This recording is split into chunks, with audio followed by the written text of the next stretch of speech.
In today's health headlines, cancer rates have dropped with each successive generation except for one.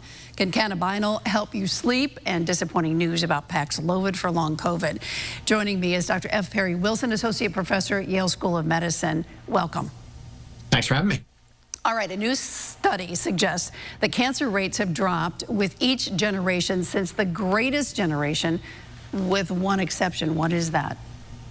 The exception is my generation, Generation X. So this is a study that just came out in JAMA Network Open of 3.8 million people with cancer, and it analyzed cancer rates by social generation, you know, the baby boomers, the greatest generation, the silent generation, Gen X, and so on.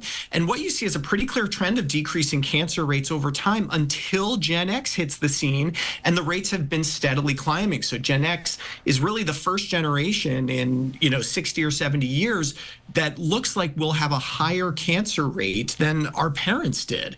And that's obviously concerning for a number of reasons. And the types of cancer that we're getting are actually different. Our parents got a lot of lung cancer because of smoking. We don't smoke as much, but cancers like kidney cancer and thyroid cancer are on the rise. Don't like hearing that. All right. A randomized trial suggests that a certain substance may help people sleep through the night. What can you tell us about that? Yeah, the substance is cannabinol, and that sounds like something to do with cannabis because it is. It is a metabolite of the psychoactive component of cannabis, which is known as THC.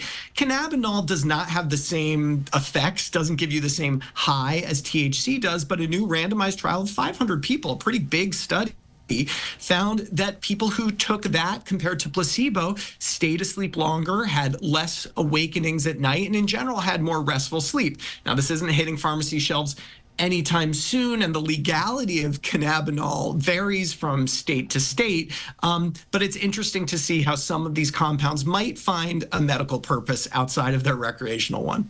And finally, a study looking at using Paxlovid to treat long COVID yielded disappointing results, showing no effect. Is that true? What do we do about that?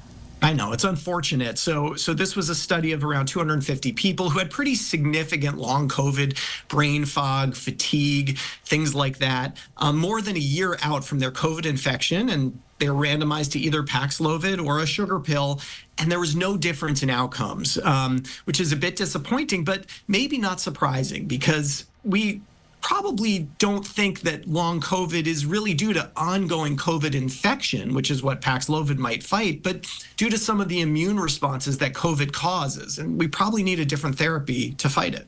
So should we not recommend Paxlovid at all? Well, in the throes of acute COVID illness, it seems to be effective. But, if you're a year out and still having symptoms, it's probably not the COVID virus that's actually causing those symptoms at this point. All right, I see. Thank you so much for joining us today, Dr. F. Perry Wilson. Have a good one. Anytime.